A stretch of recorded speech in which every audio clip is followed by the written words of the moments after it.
Pour les autres, comme tous les matins, 8 km de course à pied dans la forêt, suivi d'exercices de renfort musculaire.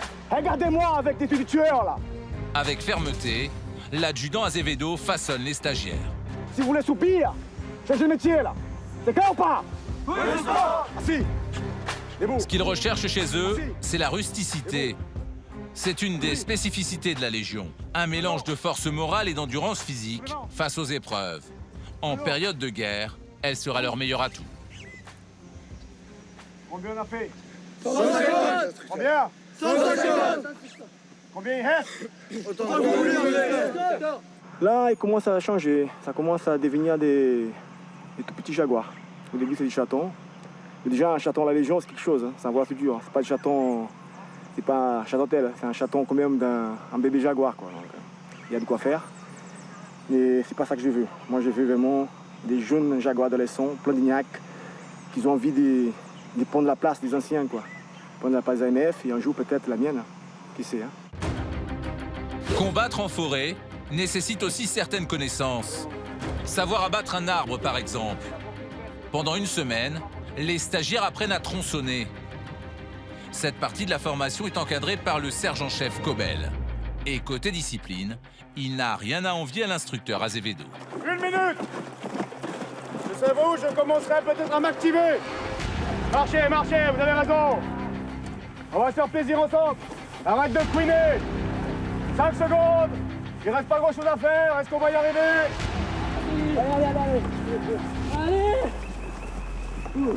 Allez, allez. Écoutez-moi bien.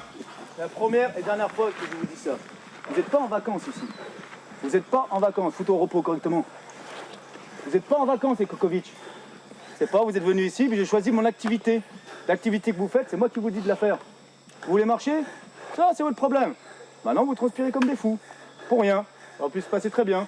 Simplement, vous pensez que vous faites comme vous voulez. Je marche si je veux. Si j'ai envie de courir, je vais courir. Regarde-moi quand je parle. Là, c'est que le début. C'est que les vacances. Ferme ta gueule. Mets ton casque.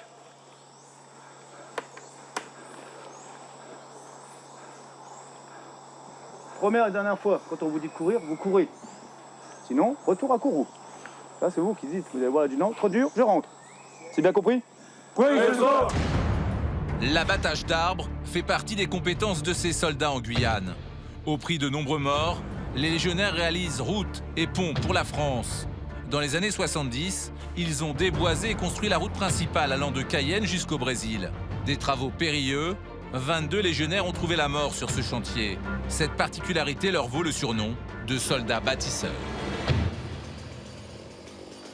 Lors de la chute d'un arbre, les élèves doivent crier pour avertir les autres et se reculer d'une vingtaine de mètres. Mais pétrifiés par la fatigue et la pression, les stagiaires, ce jour-là, oublient la consigne.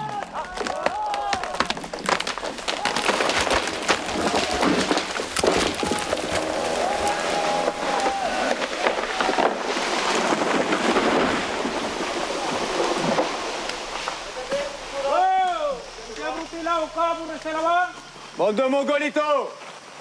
Vous avez vu toute la merde qui tombe? Là, il n'y a pas grand-chose encore. Il suffit qu'il y ait 2-3 machins de merde, des grosses branches qui soient restées bloquées, ça se couche, ça revient en arrière, vous faites éclater comme des couillons. Donc c'est joli, oui, hein, c'est fun, mais on reste pas. On court par contre dans le bon sens. Et il y en a un seul qui gueule, c'est pas la peine de crier comme des poufias. Arbre, arbre, arbre, arbre, arbre! Et on dégage. C'est bon? Vous attendiez à être bûcheron en faisant ce stage? Pas du tout.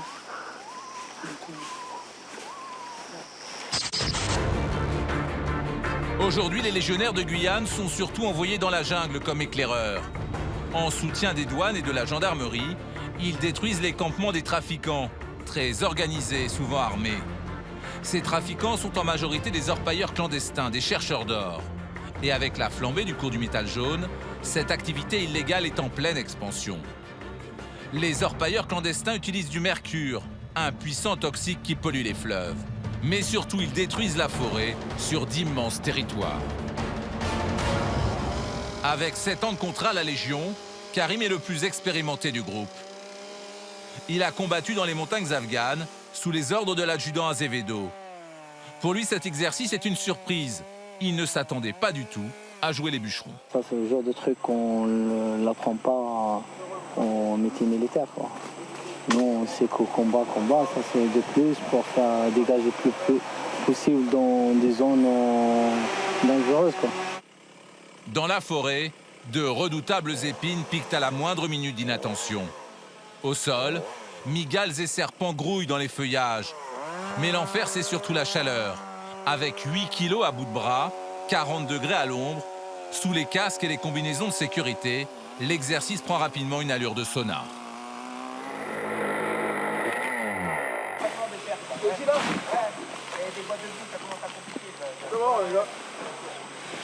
T'es passé dans une rivière?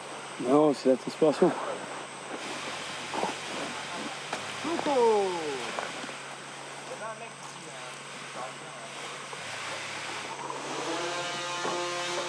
L'eau du fleuve est à volonté.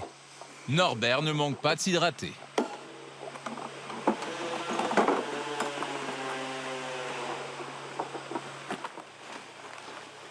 En une semaine, près d'1 hectare de déboisés, sans blessés. Les légionnaires ont gagné une bataille, mais la pression psychologique continue. Lors de cette première semaine en forêt, les stagiaires apprennent aussi les rudiments de la navigation fluviale. Un cours qui pourrait être un moment de loisir, mais c'est sans compter sur la présence de Narcisse. Faut serrer à droite, non? Il va où? Il joue Caprochep, il va où? Mais il va là-bas, c'est là. Tu oublies déjà? Allez, allô?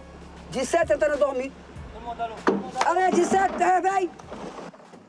Depuis 21 ans, ce Brésilien raconte aux Français les secrets du fleuve et de la forêt.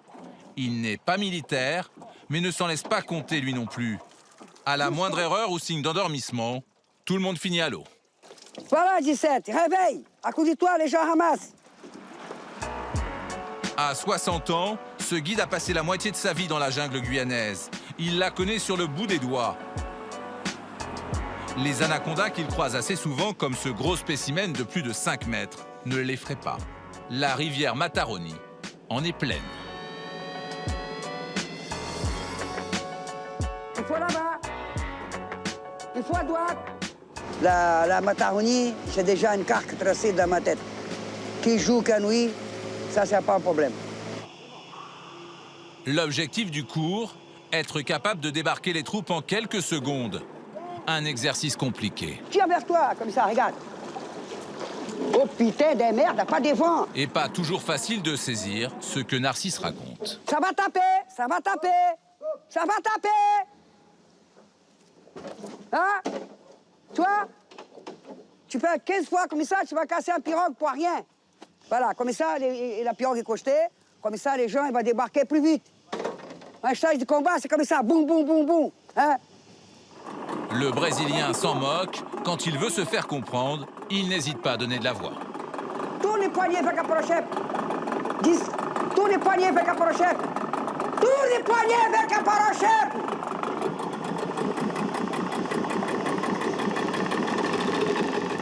Tu tiens vers toi. Dédé, tu tiens vers toi. Voilà. C'est bon. Si la pirogue va sortir, il faut que tu tires à gauche. Impassibles, les légionnaires prennent leur mal en patience. Une ténacité qui va finir par payer. À la fin de la semaine, tous seront capables de naviguer de jour comme de nuit.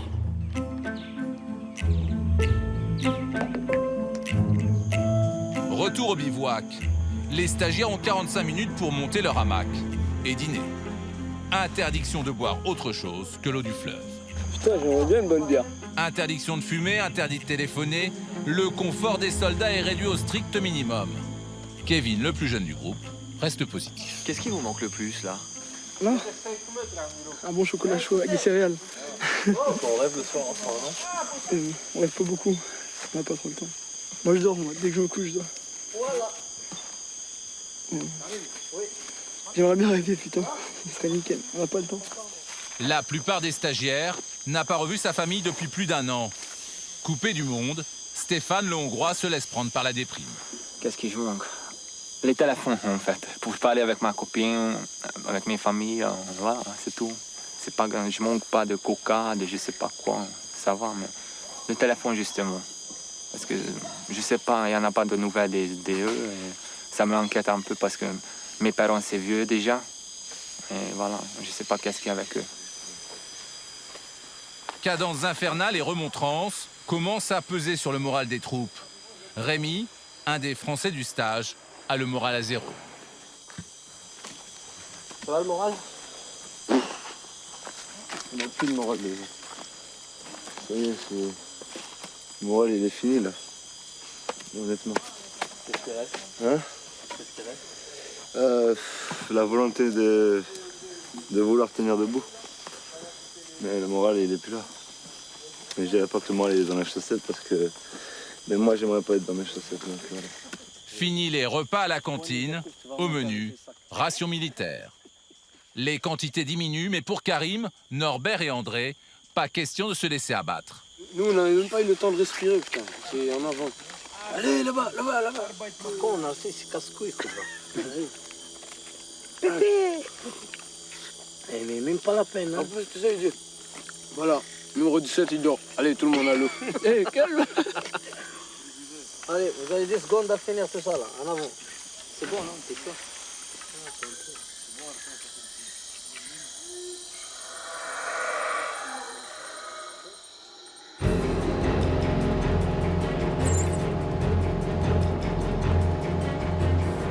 La phase d'adaptation se termine. Les stagiaires s'enfoncent dans la forêt profonde pour les 3 prochaines semaines.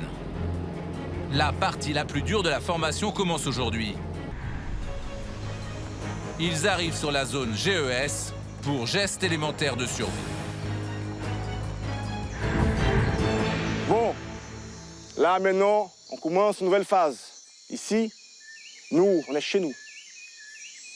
Ça veut dire quoi ça? Qu'ici, les enfants, une chose que vous faites sans mon accord, c'est respirer. Et ça ne change pas grand-chose. Mais ce qui change ici vraiment, c'est qu'ici, vous voyez la canopée? Oui ou non? Oui, au-delà de la canopée, c'est Dieu qui commande. Au-dessous de la canopée, c'est moi qui commande. C'est clair? Oui, j'espère bien. À partir de maintenant, il n'y a pas de hasard. Ici, l'homme, il est nu face à lui-même. On ne peut pas imposter. On ne peut pas mentir aux camarades sur nous-mêmes, ni à nous-mêmes. Vous allez vous rendre compte que vous n'êtes pas aussi fort que vous croyez. Et parfois, vous allez vous rendre compte que vous n'êtes pas aussi faible que vous croyez. À la fin de cette passage-là, vous tous, chacun à son niveau, vous allez sortir plus fort. C'est clair ou pas? Oui, Et alors pourquoi ils doivent plus se raser maintenant? Dans l'Amazonie, forêt tropicale ici, l'humidité, elle est très présente et la chaleur aussi. Donc, toute petite micro-coupure, il peut vite devenir une grosse, grande graine. Donc, on évite cela. On évite les rasages comme ça, pas de micro-coupures, pas de problème d'infection. Et en plus, il y a aussi l'effet testostérone. Certains scientifiques disent qu'un homme avec la barbe il développe un taux de testostérone plus élevé que d'autres. Donc ça donne un peu d'agressivité aussi. Cette semaine, quand on va passer aux choses sérieuses, les stagiaires doivent assimiler les gestes élémentaires de survie. Construire des pièges pour se nourrir. on pose là. D'accord? Mâle, femelle. Les poissons, il va venir, il va tirer dessus. Et voilà.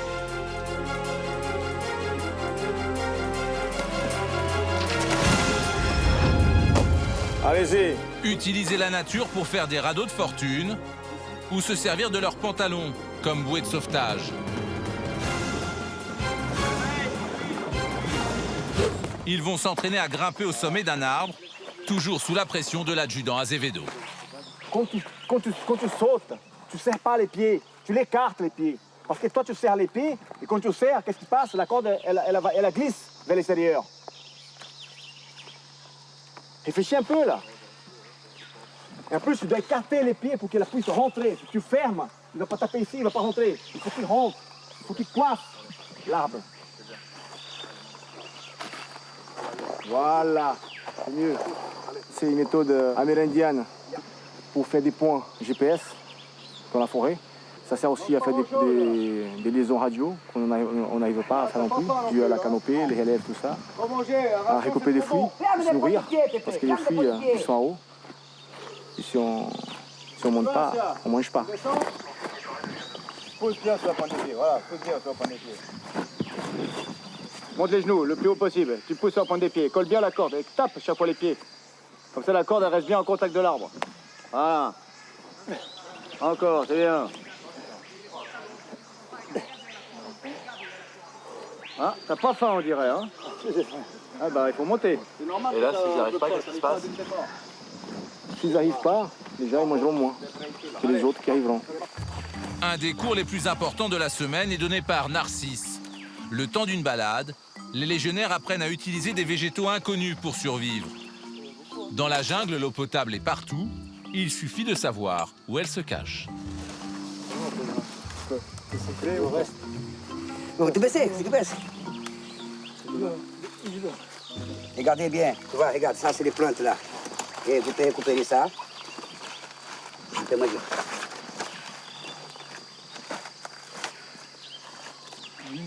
Il y a partout, regarde, vous pouvez récupérer. C'est comme la barbe, mais c'est bon. C'est pas mal. Hein? Mais oui, c'est pour ça que tout, il y en a tout. Mais c'est au milieu. Regarde, il y a tout là. On mange.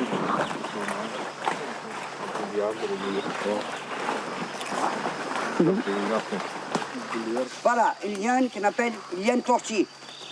Ou sinon escalier de tortue. De toute façon, des petites tortues dedans, ça va. Utilisation, on utilise ça, c'est un problème avec des mal-ventres. Vous pouvez récupérer un morceau, hein, comme ça. Très attentifs, les légionnaires mémorisent tout. Il y a une tortue. Ces morceaux de liane, les Amérindiens, les vrais habitants de la forêt, s'en servent pour soigner les maux de ventre. Vous avez mal-ventre, vous récupérez un morceau comme ça, et mâchez. Faut bien mâcher et avaler léger. Tiens, 5, réveille. Faut bien mâcher, tu avales léger. Comme ça, et le problème des ventres s'arrête tout de suite. Si tu as des temps aussi, tu peux poser en infusion. Par exemple, si tu as un problème pour les hémorroïdes, c'est bon ça. Il y a des gens qui ont un problème des hémorroïdes, c'est bon ça. Alors, vous apprenez des choses? Il y a pas mal de choses pour apprendre. Dans une semaine, nouveau défi. Ils partiront 4 jours sans équipement, sans assistance, en totale autonomie. Ils devront survivre grâce à la forêt. Alors, comment Narcisse? Narcisse, il est bio à 200%. À la fin du cours, Narcisse montre une petite astuce qui pourrait bien plaire à certains stagiaires. Voilà, ça c'est Wakapu. C'est les bois plus résistants dans la jungle.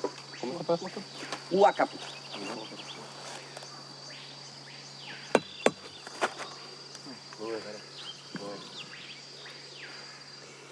Là, on peut fabriquer un cigarette de fortune. Il n'y a pas de papier à cigare pour faire des cigarettes. Là. Il lui suffit de quelques copeaux de bois de Wakapu et d'une feuille d'arbre pour transformer la forêt en débit de tabac.